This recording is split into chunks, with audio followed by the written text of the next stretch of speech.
So I am going to try to give you guys some insight about mindfulness, which is often called thought direction, or when professionals talk about it, professionals in psychology and therapy, they refer to it as cognitive behavior therapy. Your mind is the most powerful tool that you have. And there's like a Bible quote that's like, you are a slave to the master of your mind, or something like that.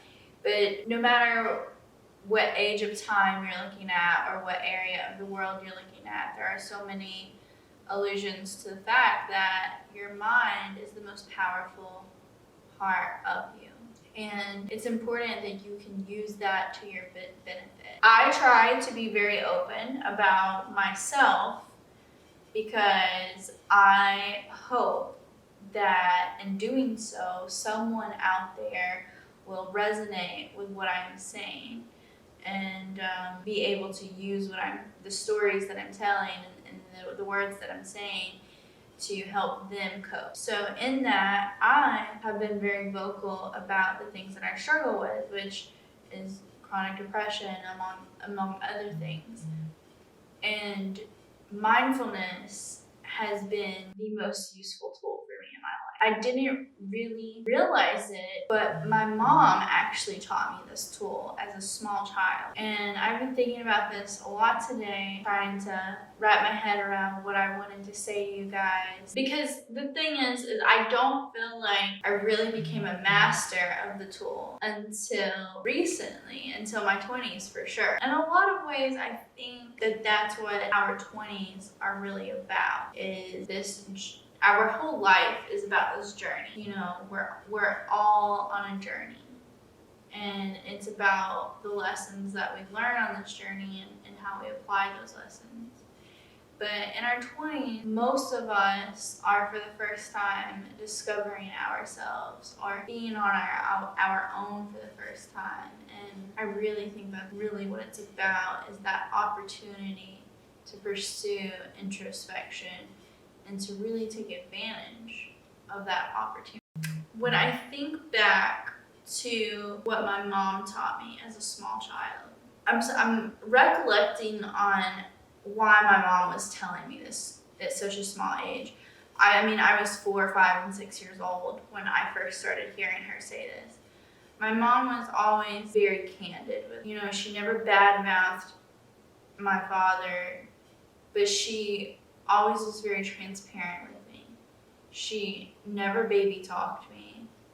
She just told me the truth about what was going on around me. And that's probably one of the biggest blessings she could have ever given me, was transparency. So in doing that, my dad was an addict, and I saw behaviors that, children shouldn't have to see. I saw things happen that children shouldn't have to see. And, as a small child, it can be confusing to process. But what my mom told me that has always stuck with me is, I do not get to use that as my crutch. There's something, I think it's so interesting how the mind processes things. How your cognitive years between the ages of 2 and 6, there's certain imprints that are left on your brain that stick with you for forever. The Disney or the Pixar movie, the one with the emotions, the sad and the joy and all that. That movie is so spot on because it has the core memories and how it impacts you, and that's pretty spot on. I feel like there's a whole study that UGA did with mice and how real life experiences actually chemically permanently change your genetics and have an impact on your personality.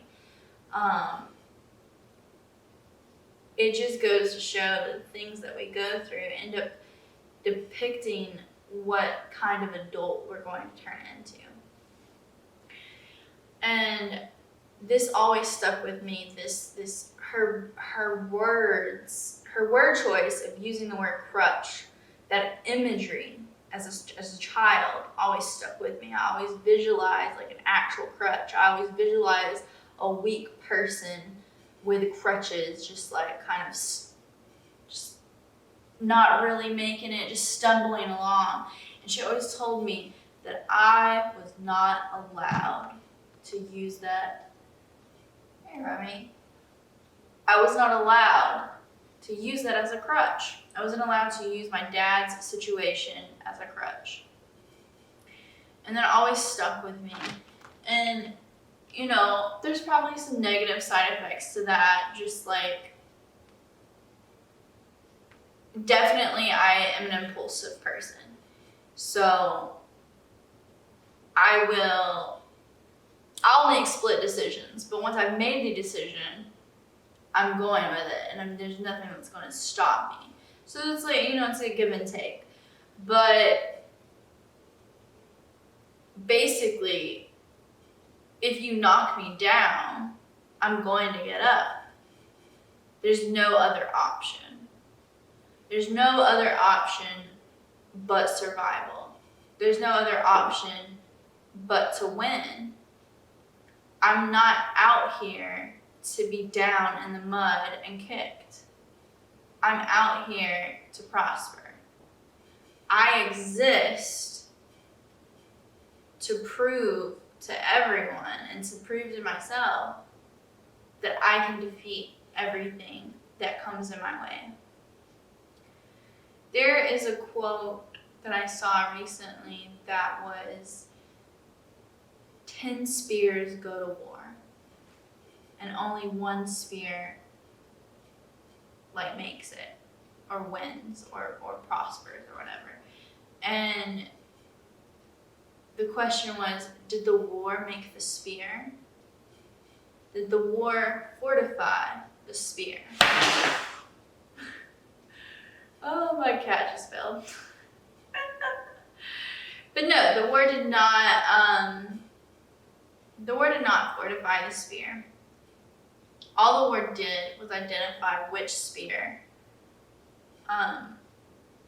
was the strongest. One of my favorite quotes is from J. Cole. There's beauty in the struggle, ugliness in the success. That's absolutely true. I hope you marinate on that. But going back to mindfulness and the power of thought direction. And there's a really incredible NPR podcast. I think it's like an hour long. It's like, I forgot what channel it is, but it's like one of their first episodes. And it's called The Secret History of Thoughts. And in that podcast, they talk about 2 different situations that really happened. And they talk about invasive thoughts. And I don't want to tell you what it's about because I really want you to go listen to it. But in those 2 stories, you have very contrasting stories and you get very powerful paralleling messages. And the message at the end of the day is your mind is the most powerful tool you have. So use it. You are your mind. Your mind is you. You can do anything with that. My mom instilled in me, I can literally do anything I put my mind to. I wasn't supposed to make it as far as I've made it. There were so many odds against me. And I still made it. I made it happen because I knew. I knew that I could. I knew there was nothing that could stop me. I knew my worth, and I knew that no matter what anybody told me or no matter what anybody thought, no matter what anybody ever did to me, I was more than that. I was bigger than that, and I was going to make it. There's nothing that was ever going to get in my way. Struggling with chronic depression, I think I was diagnosed when I was 12. I think I probably dealt with it at a younger age and just didn't know what it was. I remember like one time my best friend was like, I've been trying to figure out how your depression presents itself. You know that whole thing about like depressed people hiding their depression is very true. Like you hear about comedians hiding their depression, and it's true. Like, and I definitely don't feel like I have my depression because I try to be very transparent about it because I want to eradicate the stigma. But I feel like my cat, Ruby, she has the zoomies. I feel like I actively work towards defeating my depression every single day. Every single day is an opportunity. Every single day is an opportunity to find the blessings in life. So like, I have like a sun tattoo here. It's my doodle. And what this tattoo means is no matter where I go, the sun will always shine. So what that translates into is no matter what kind of dark, terrible day I'm having, I can always look into the darkness and I can always find some glimmer of a blessing. There's always something small to be grateful for. So, even on the darkest days, most of us can be grateful that we have a roof over our heads. We can be grateful for the fact that we have food in our bellies. We can be grateful for all the materialistic things that we have. But materialistic things really don't mean anything, do they? But we can be grateful for our pets. We can be grateful for our plants. We can be grateful for our friends. I wake up every single day grateful when I wake up and I realize I'm awake and I'm alive and I'm taking breaths. I wake up every single day grateful for the fact that I woke up today. Because today I can learn something. Today I can make someone smile. Today I can teach someone something. Today I can find new information. Today I can look. Some of the smallest blessings in life are insects. They're so incredible to like watch their metamorphosis, like a butterfly or a moth from a caterpillar. Or, just the science of everything around us and inside of us is matter. It's matter or it's waves. And if it's waves, it's energy and it's vibrations. And that is all around us and all within us. And that's so powerful to know that everything around us and inside us is science, is matter, it's energy. It's all pulsating. Everything is pulsating. And I find gratitude in the fact that I feel that I absorb that I emit that I radiate that you radiate that I can absorb what you're radiating, I can block what you're radiating. There's a blessing in that we have the ability of perception. There's a blessing in the fact that most of us are able-bodied. I think one of the most incredible things that gives me inspiration is there's like this Instagram guy that blew up. He doesn't have any limbs. He was like born without like legs and arms, and he's just a body and a head. And bruh, like most people that would make him so fucking sad. This dude is incredible. like somehow he's really fucking fit and he travels the world. And bruh, if you can't find a fucking blessing in that alone, to wake up and know that that person exists and that he is an inspiration, that's a fucking blessing. If you have nothing else, that's a blessing. Like, bruh, we have so much to be grateful for. You have the ability, like, if you have hands, you have the ability to create. Like, you can do woodworking, you can paint, you can smash. If you can't do anything, you can smash stuff. You can go outside and smash stuff. You know, smash stuff that belongs to people, but you can smash stuff that doesn't matter. Like, there's so many beautiful things in the world to be grateful for. And even like traveling, just going outside and looking at the stars, just the ability to have sight, the ability to have all 5 of your senses. The ability to sit there and listen to music, that's a vibration. You can feel that shit. You can feel like somebody's fucking spent hours creating that for you to enjoy. That's a blessing. And that's powerful.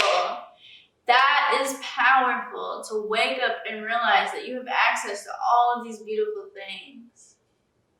And like, honestly, that's what gives me life. Like, don't get me wrong. My depression, like, it comes and goes in like waves and it goes in cycles. I think the longest time that I had like a really bad episode was like, I had an episode for like almost 2 years. Like, I didn't do shit for almost 2 years. And like, of course, I look back on my life and I'm like, damn, I really fucking regret that. I could have been doing a lot of shit during that time. Of course I have regrets. I'm a fucking human being.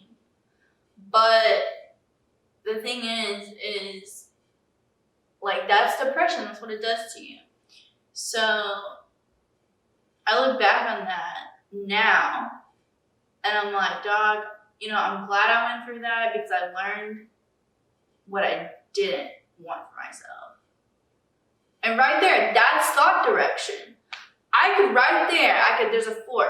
I could choose right there to beat myself up, to be mad at myself, to wallow in my self-pity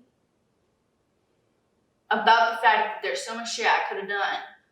Or I could say out loud to myself, to make it real, I'm grateful for that because I learned what I didn't want.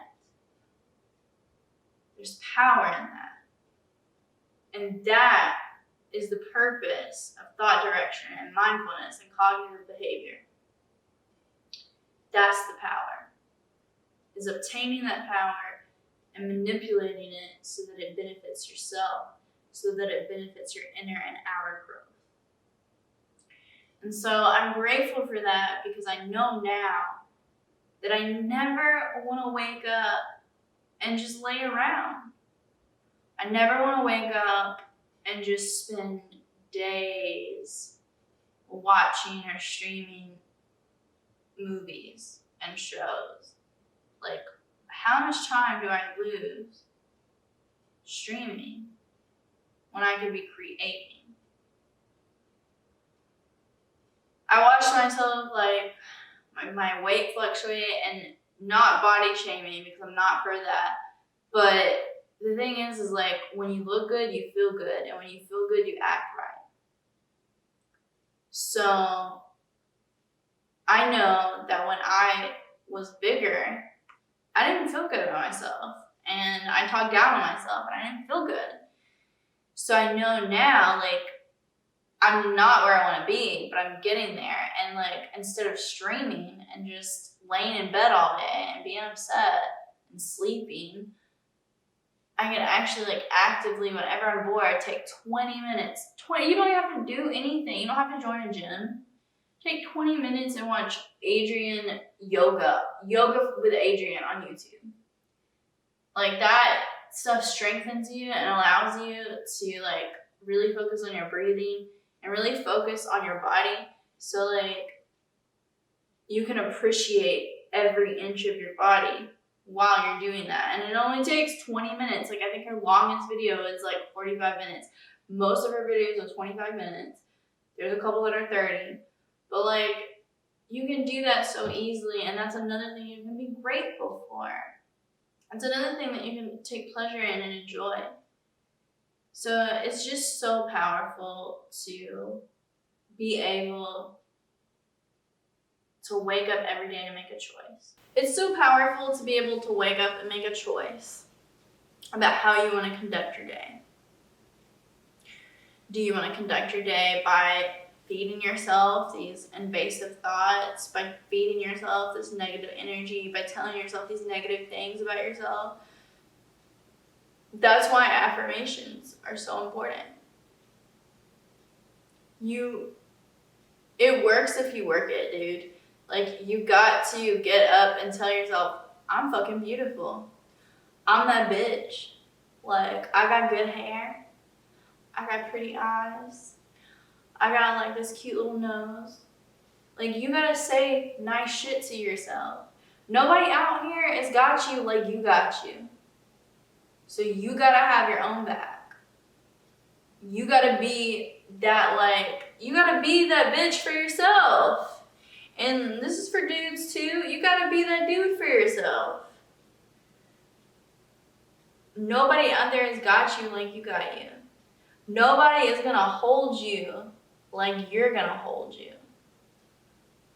So every time you're pouring yourself out for somebody else, and they're like taking all that energy, they're like absorbing your energy, every time you're depleting yourself, you could be feeding yourself that energy. People say like, oh, you gotta love yourself before you can do whatever.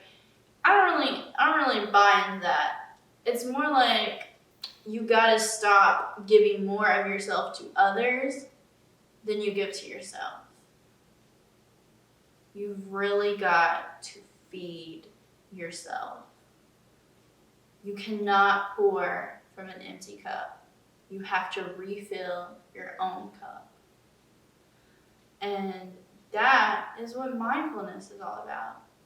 So, listen, everybody's had bad shit happen to them. Everybody's got a story. Everybody has trauma. Everybody's going through something. You can't let that shit own you.